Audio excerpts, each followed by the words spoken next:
Assalamu alaikum, everyone. My name is Muhi Khwaja with American Muslim Community Foundation, and today on the Muslim Philanthropy Podcast, we are excited and honored to have on Hani Almadhoun, who is the Director of Philanthropy at the United Nations Relief and Works Agency, USA. Thank you so much for joining, Hani. Thank you so much. It's a privilege. I'm so happy that I get a chance to talk to you and to your audience and, increase awareness, but also connect with real humans who are in this space.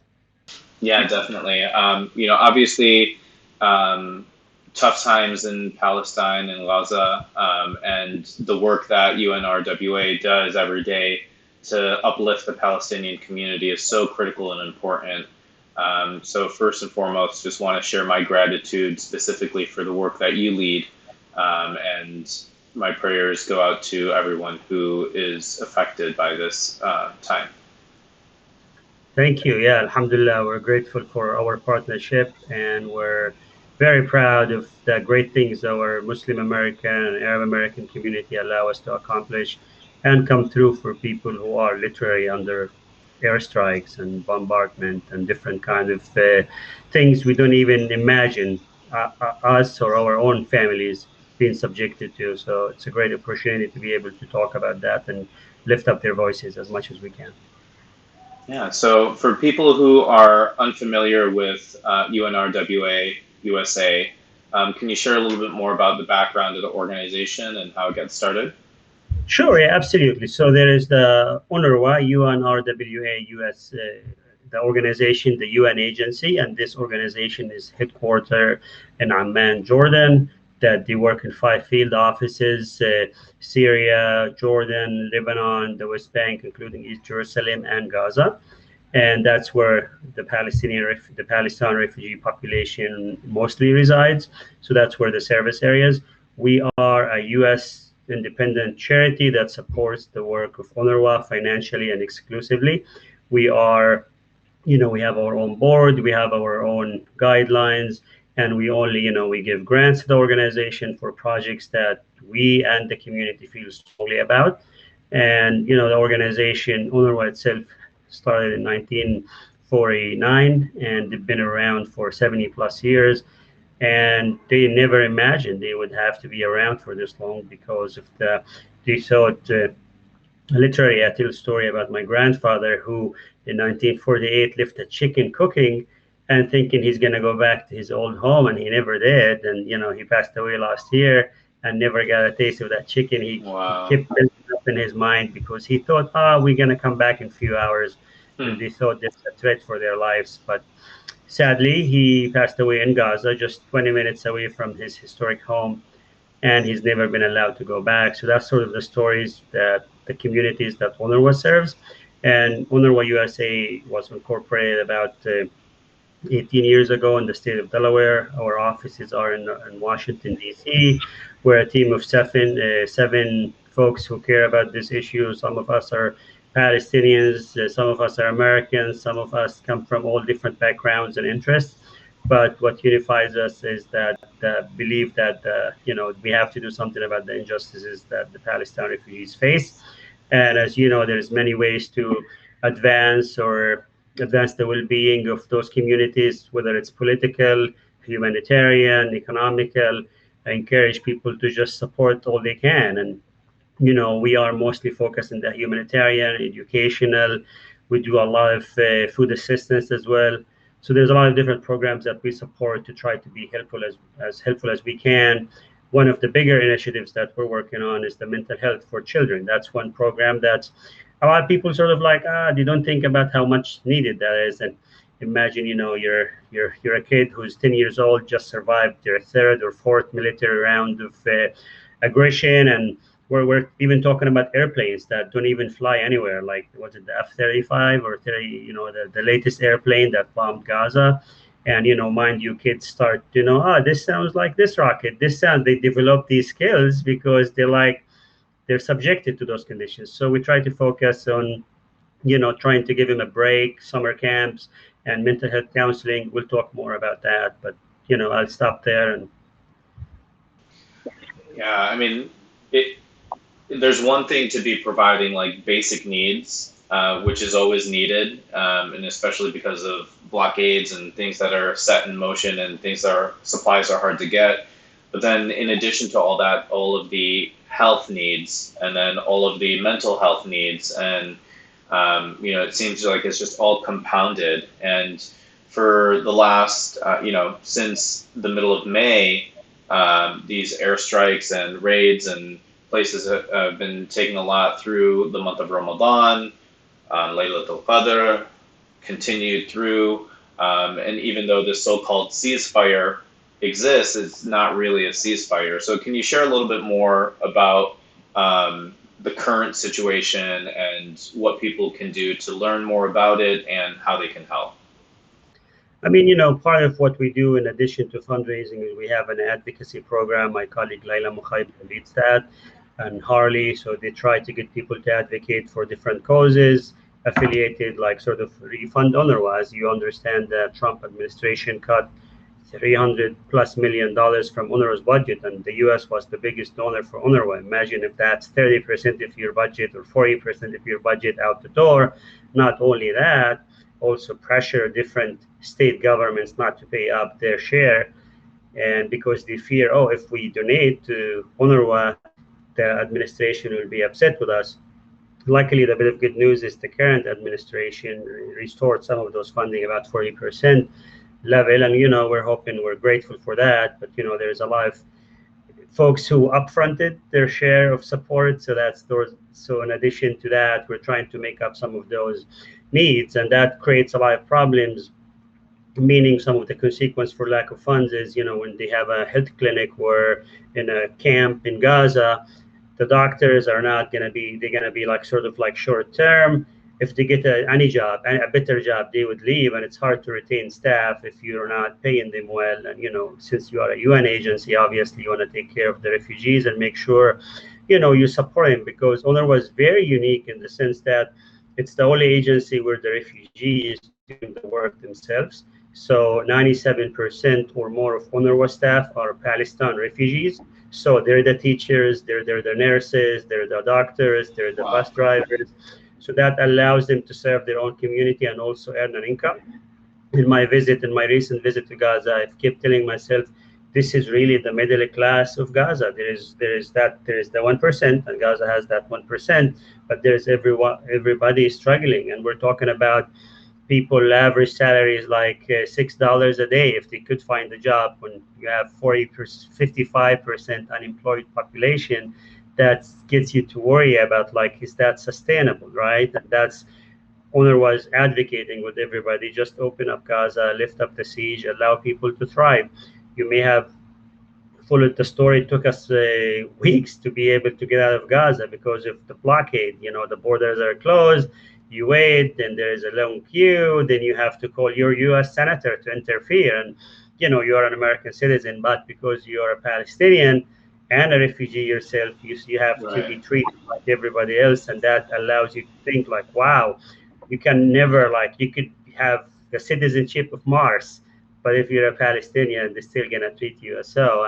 Hmm. And that's part of the resilience. That's part of the culture where there is a bond. As I mentioned earlier, I'm Houston visiting with some of those supporters, and I met with a doctor who's a neuroscientist, a neurosurgeon in Austin, and he went to UNRWA schools. And I'm like, wow, those are the success stories. A school run by UNRWA. He went to school there, got his educated, and then Wow. grew up to become an achievement. And there is a Hmm. lot more. You may have heard the story of our friend Luay Basuni, this guy who designed the helicopter that flew on Mars, and he was the main lead for Nice. that. He's part of a team, and he went to a Norway school in Beit Hanun, and that's an area that bombed the first day in the bombing. They killed 20 people, 9 kids in that town, and this guy is in with NASA designing helicopters that flies in a place where they don't have gravity. So those are the stories that gives you pride that you're making. Yes, sometimes it feels boring. Okay, we're giving food assistance in Ramadan. How long can we do this? But ultimately, food is going to be power. Kids going to go to school not hungry. They're going to Right. focus. There's a lot of things that come with that, and that's what keeps us going. And we try to to tell those stories. And it's unfortunate because, as you know, a lot of people have different opinions about humanitarian relief, the political situation. It's all of the above, right? It's not We're not gonna make Gaza better just by giving food assistance, and I hope people do support that. But also there's other initiatives that have been effective. You've seen the issue with Facebook, where people felt that they're Sure. shocking or censoring any Palestine, but their own engineers pushed back. The same thing with Google.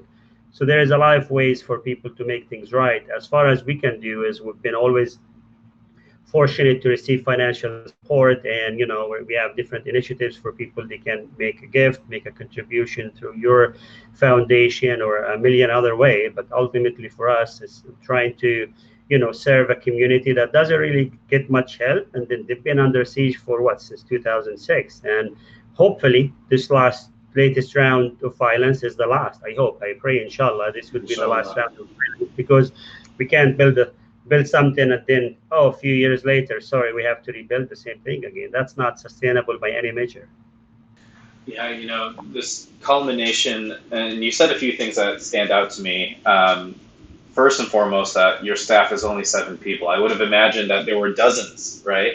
And it's fantastic to see that I personally know somebody who is there doing such great work. So again, kudos to you and your team for the fantastic work that you continue to do. And in addition to that, when people are looking for ways to support, and you talked about this food being given and it turning into power. Like, I love hearing those stories of people who were able to utilize education to overcome so much more. And it's fantastic to see that just those basic needs, if they are met, people can outgrow the situations that they come from. And it's really heartwarming to see that, there are many successful people from those UNRWA schools who are now doing fantastic things. Yeah, I mean, there's a lot of stories. Baltimore's best eye doctor is a Palestinian refugee. He went to school in Lebanon, and he always tells the story that he has the smallest handwriting, and when they asked him, his peers and his patients, why do you write so tiny? And he says, because we only got 2 notebooks a year, and I want to make sure I use it and I write my homework in those 2 pages. Very So there is a lot of that stories, but ultimately, for us, it's frankly, like, my families are refugees. We have UNRWA refugee card status, and that's the struggle. And part of it, in the personal level, this is sort of, I tell people I'm a full-time Palestinian, meaning I do that professionally and in my personal life.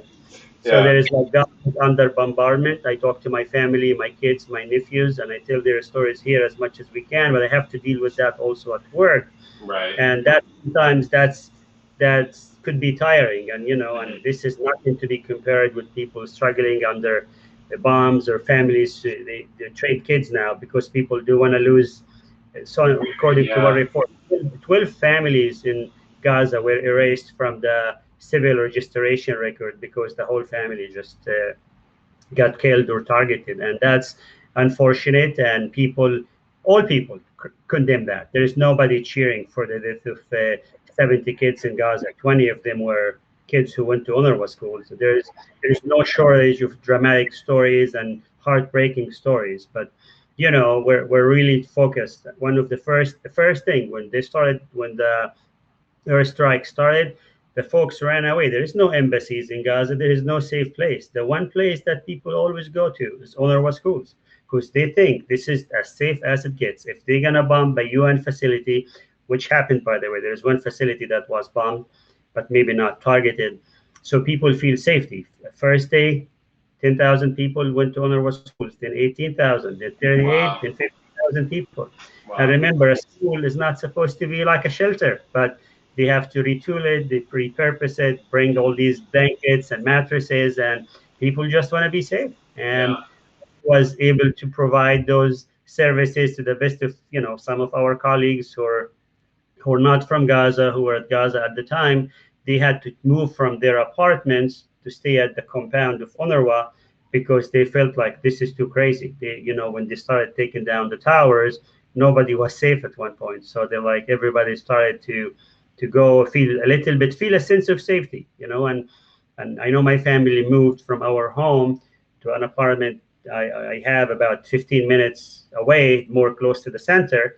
But they had like 20 kids staying in a two-bedroom place. But they feel Wow. there is, yeah. I mean, they feel that this is safe. My dad was like, it doesn't matter where we go. If it's meant to be, it's meant to be.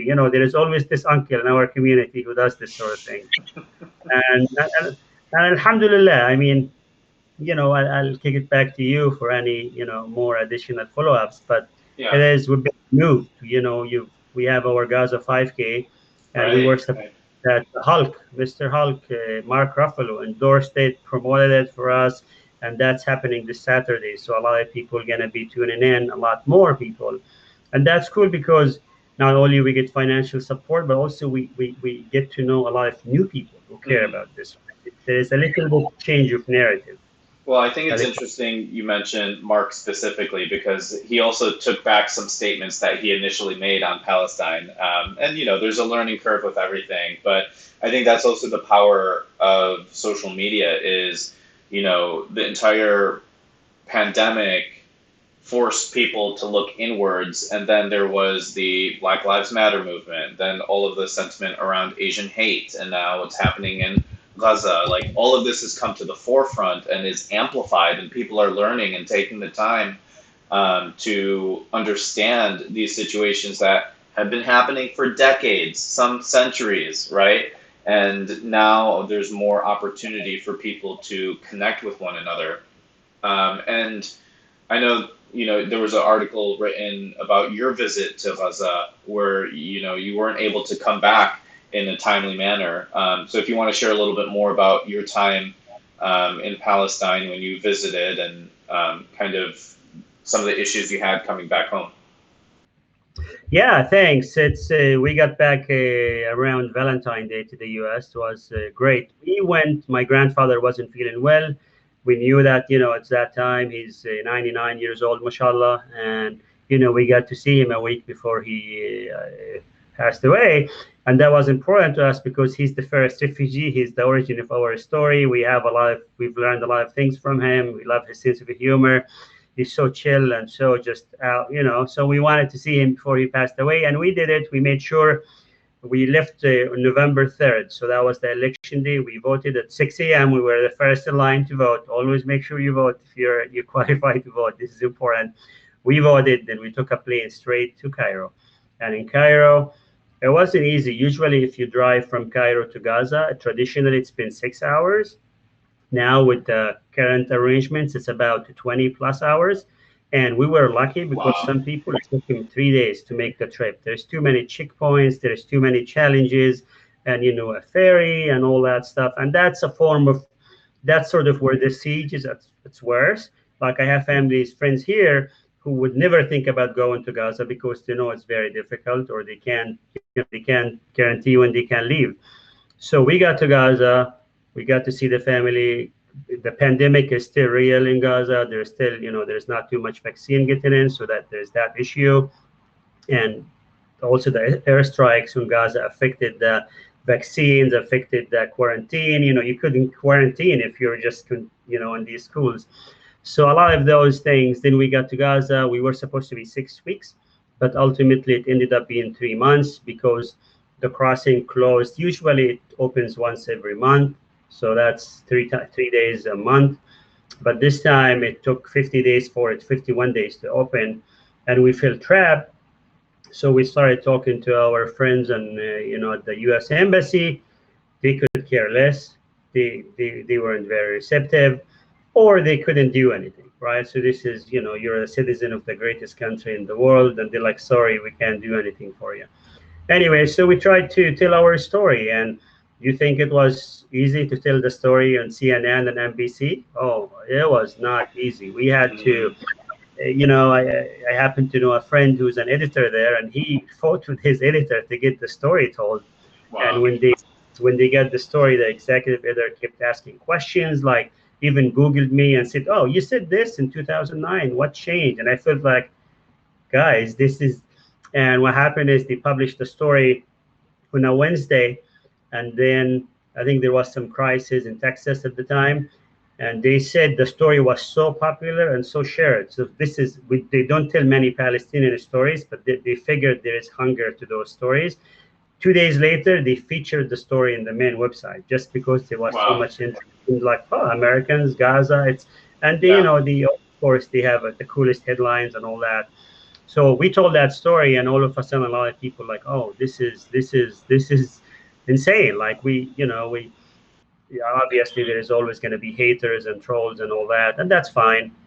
But ultimately, for us, is we could get out. There are people who've been waiting for months to go get their visa, and there is no embassies in Gaza. So if you want to get an interview, you have to go either, if you are good with the occupation, they let you in to go in Jerusalem. But if you're not, then you have to go through Egypt. And if you're a young male leaving Gaza, it's not easy because you're profiled. Everybody assumes you're a bad actor. So there is that struggle. But Alhamdulillah, yani, even UNRWA tried to help us as much as they could. But it is a land that's under blockade and very. It's great. We're grateful to be back, but also we're happy that our girls got a chance to hang out and see. They read about grandma and grandpa and stuff in their books. Now they get to see them. They got It's to enjoy, beautiful. the randomness of the old country. You grab Hmm. a cup of 50 cents and go to the store, buy. There is, just everything is unique. And they got to learn a little bit of Arabic, so that was important for us. But Alhamdulillah, we're back home now and feel good. And can you imagine if we were there when the bombs were falling? Because I don't think anybody, Wow. there was a few American citizens in Gaza at the time. None of them was able to leave. They said, hey, sign up. And after that, nobody followed up, it seems. So, in fact, there is about 50 Russian citizens were evacuated from Gaza before any American left, which is very, very random world. Yeah. Anyway, Well, I'm glad that you and your family are back in the States. I'm sure with the family that you have and just knowing so many people, I've heard of family friends whose extended family have been in similar situations that you described earlier, where just no longer with us and have been targeted, and the family tree is now gone, and there's no one left, and it's a somber situation. And what is your advice for people who want to be participating? Of course, like advocacy is one thing, donating is another, but like how can people make a difference and get involved? I think there's a lot of ways where people, it's not doesn't have to be political, right? So we are been lucky to just find or to be found by a group of video gamers, Bay Area based video gamer people, activists. They designed this bundle of video games, and they decided to sell that bundle for $5 to support our work. And if I tell you how Wow. much money they raised, you will be surprised. None of these people is Palestinian. None of them. They just recognized they did it before for Black Lives Matter, Hmm. and now they did it just to help the Palestinians. And they chose UNRWA USA to work with, and we're moved because you don't think about that, right? So like whatever field you are in, if you're in wedding favors business, there is ways to tell the story, in the media. And obviously, you have to be smart. It can't be against anybody. It's about, you're for justice and equal treatment for the Palestinians. You're not against anybody. So that's part of the success. But I always encourage people to really just succeed in whatever they do, right? I mean, if you're not, people, that wealth matters in this country, and you don't have wealth, you have very little leverage, right? And that's part of it. If you're a doctor, be the best doctor. If you're a journalist, be the best journalist. Be the best engineer, because that's how we build our own community, and that's how we can sort of have a seat in the table, right? So education is important. And then the other thing is I tell people visit Palestine. There's a lot of ways you can go to Palestine and see Al Quds, see Al Aqsa Mosque. The whole thing started because of that. And we do some events. So we'd love for people to sign up for the Gaza 5K. That's pretty cool. Like now it's virtual, but we're doing one in DC sometimes in October. And just some random people who like to run. They just show up and they run and they're doing something for Gaza. and that's how they get introduced. They just like, hey, we just did this running, and now, so this is how we make friends and build alliance. You do this in your work all the time. You're just building those communities, and you make sure you're being helpful. And for me, I try to learn as much as I can. I know you know more about this than I do. Like just recently, I learned all these tax advantages. If people donate their Hmm. stocks, it seems that they could make more money than if they buy it, if they sell it. Like it Right. just a lot of things that, and I tell that to people. I say, I explain like if you donate your appreciated assets, you are actually better off than just to sell it and VDP tax through the nose. And you do the math, and you're like, wow, this is insane. And it can, it could be as simple as giving a $5 donation, a monthly donation. Where we have a community called Solidarity Sustainers, and we're building that. When I started, it was 350 amazing people. Now it's 700 plus exceptional donors who are That's like, great. and they give an average gift of $5. Some of them give as much as 250 a month. And alhamdulillah, yani we're fortunate, and you know how important that is. Like the bombs fall in Gaza, we could tell UNRWA, hey, we have this money coming, let's send it over, and then worry about fundraising. Because Yeah. oftentimes organizations, oh, there's a crisis, let's raise money, and then think about how we spend it. We like to think to be really swift, and luckily our community is very generous. Alhamdulillah, yani it's insane how much love and support, and it's just not just the financial stuff. I mean, you get people who work at Apple who give us tens of thousands of dollars, and a lady in Iowa who's in food stamps who saved $5 and send it and say, please send it to Gaza. So these, Wow. that, Yeah. wallahi, and this happened. I'm like, oh my goodness, like how could you not be a good steward for those donations? Because like people make sacrifices and they send you their best, and you Right. have to Right.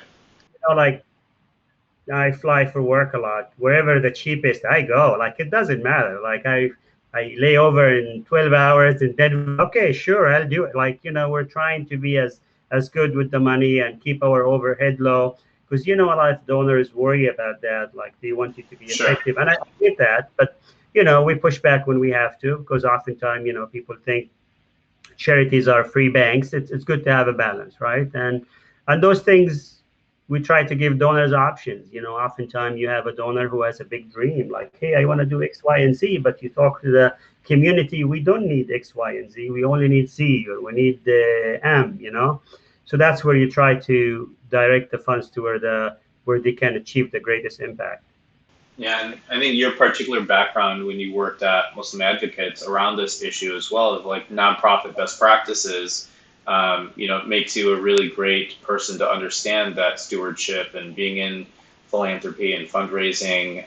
All of that is super important. And I could definitely geek out about all of these things much more, but I want to, kind of just think about if people are interested in getting into the space of fundraising, of nonprofit advocacy, of the Palestinian cause, of course, they can find UNRWAUSA.org. Okay.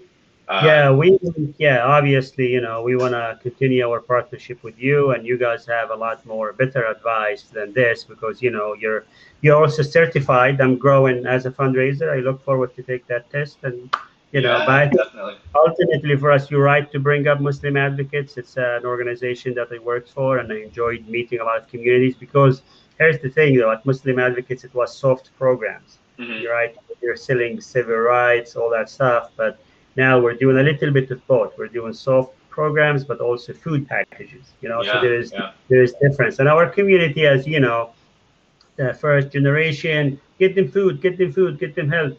The second generation, let's fix the root of the problem. So there is a lot of different philosophies, and I think there is merit to both. And we're here on UNRWAUSA.org. We have our Gaza 5K coming up. We have other initiatives. We encourage people to be smart, and just be there for the people we serve. And we abide by strict rules about neutrality. We're very closely watched. Let's leave it this way. And there's a lot of people who try to hate on UNRWA, because UNRWA is, we're not as politically active. We don't point fingers and say these people did this. Like, this is not our job, right? I believe that feeding a hungry child should not be a political statement. But in this country, it seems that even this is tough because it's like showering and not wanting to get wet. Anytime you talk about Palestine, it's made taxing. However, there is some changes, and we're able to do the impact. We have a strong due diligence policy. It's not for nothing. Obviously, this is a big deal. We want to make sure Hmm. we're not hurting anybody, and we have amazing donors. We have amazing support and a great board. Alhamdulillah, yani we have half a dozen of former American ambassadors who were the U.S. ambassador to Lebanon, Syria, Palestine, and great, people who care about this issue. And we do it together, right? I mean, our donor our donor base is very diverse, as most organizations, and that's the appeal of the UN. Being an affiliate of a UN agency, people feel like they can trust it, and the reputation is pretty decent, pretty good. The other thing is, like we are able to go visit with donors and tell those stories. They're busy professionals, they don't have time, or like, hey, I can't, tell me this or tell me that. And you're the reason I'm coming to Austin is there is a nice gentleman here who wanted to do a project for Gaza for girl education initiative. So I came here in person to discuss it and answer the questions. And alhamdulillah, yani, we're able to make that impact. But we can't, none of what I do, none of anything that we do matters if people don't financially support it and advocate for it. And alhamdulillah, we've been seeing a good response. That's great to hear. Um, is there anything else that you wanted to mention that you didn't have an opportunity to yet as well?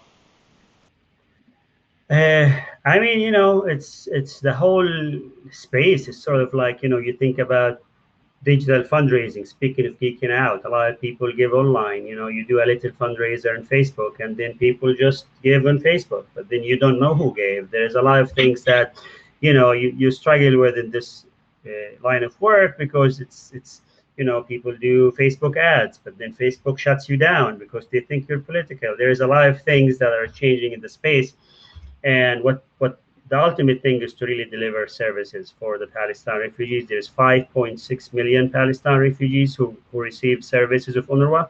And that's not just a number. To me, those are like 5.6 individuals who have dreams, aspirations, they have stories, they want it to be something in life. And you meet, and I encourage, inshallah, I really hope you go to Palestine. I don't know if you've already been. Have you been? Or I'll have to visit. Yeah. inshallah, you could go through Jordan, visit, and just learn, and just be in with the right group, right? There's people who will get you there and just do and talk about different things. But yeah, and would love to. Anybody wants to call us to find us, we're always on. So just email. We're big in social media as well. We're making some good. We're drawing some good attention there. As I said, few celebrities are supporting the work, and we're just happy to be there and able to help and make sure we talk about the programs that people need help with. Is it mental health? Is it food assistance? Is it the COVID-19, the pandemic? There's a lot of things, and we work in the 5 fields. So in Syria, UNRWA USA, we support programs there. Just a quick example: we're in the middle of a pandemic, and they didn't have the health workers in Syria who work for UNRWA weren't getting paid for a little bit because of the restrictions in Syria and all that. We couldn't have that. So because of our donors' generosity, we were able to pay some of the salaries of those doctors and nurses who've been really literally just helping people feel better and giving them medications and all that they need in a tough. It's not just Palestine. It's not just In fact, the East Jerusalem families that are fighting eviction, most of them are refugees and card-carrying refugees with UNRWA who live in homes that were arranged by UNRWA and the Jordanian government. So the history is there, and UNRWA touches so many lives at so many levels for the longest time. My grandfather, Allah yarhamu, he used to be a sanitation worker, and that was his biggest job. Like he got paid, loved his job. He had, he left 15 years into the job. Then my father became a teacher there, and in fact, we were living in the Emirates at the time, and because we wanted to go back to Gaza, he just took a test for the teacher exam for UNRWA, and he passed.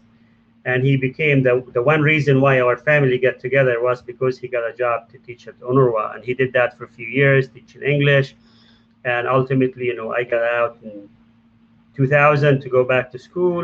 I got a scholarship myself to go to BYU, Brigham Young University, out of the blue. Can you imagine? From Gaza, Africa. So and my good friend, there's a lot of stories there, but my good friend Sean Carroll would always tell me, education is the religion of the Palestinians, and that's true for so many communities. I'm inspired by our Pakistani friends and Indian Muslim allies who always come through. Wallahi, they never fail us. They always, like, whenever there is anything for Gaza, Palestine, that half of the rally they had in DC for Palestine was folks from, Pakistan and Indian Muslims and Bangladesh, because this it means something. It's larger than just the Palestinians, and for me, it's heartwarming as a Palestinian to see this alliance, this partnership, and the generosity that we receive. We translate into action in Palestine, inshallah, and other Inshallah. places. So that's what I have.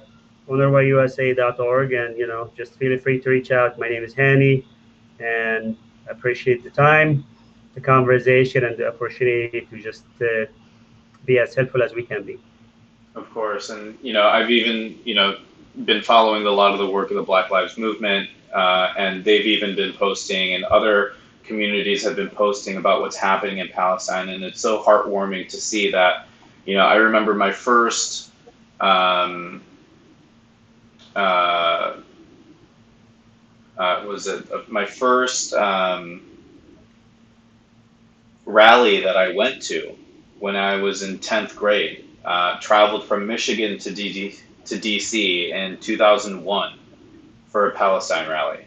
And since then, it was just so eye opening, and I've been kind of following movements like this ever since. So, again, just a deep appreciation for the work that you make possible to help restore balance in this world, to help uplift the Palestinian cause and voices. Definitely, everybody can check out UNRWUSA on Instagram, on Twitter, on their website, .org, Hani. It's always great to catch up with you and just talk about nonprofit work with you, and just humbled by your leadership in the community. So thank you for everything. Thank you. You set the bar so high. We're very proud of the work of the foundation, and Thank you. the good in the world that you allow people to do. Right. Sometimes people need advice, and you guys walk them through the process and make it easy. And I think, and I hope that we continue to work together. And I know that the great things, inshallah, together will be accomplished. Assalamu Inshallah. alaikum. I mean, just wrapping up, you mentioned ANCF, so we're really always happy to be there as a resource to nonprofit organizations, to donors. We're in this space to promote philanthropy on behalf of the Muslim community, to showcase the impact of all the different causes that we care about. Thankfully, since 2017, we've been able to give $4.25 million to nonprofit organizations. So, we're happy to be supporting organizations like UNRWA, USA. Alhamdulillah, I've been in many organizations, and every time we see a check or a transfer from you guys, and to be frank, you're very innovative, right? As our community becomes more sophisticated about their philanthropy and charitable giving, you're there giving them advice, and I mean that. This is great. It's not an easy. You know how amazing our tax code is, and if you really wanna have the impact for you, for both your finances, your family, and the people you care about, you guys allow for that. So yani, I mean that. Yani, a ton of gratitude, and I know that you guys will continue to grow and make the world a better place. So I mean, that's what we're here to do, and happy to do it together. All right. cool. Take care. Allah ma'ak. Assalamu alaikum.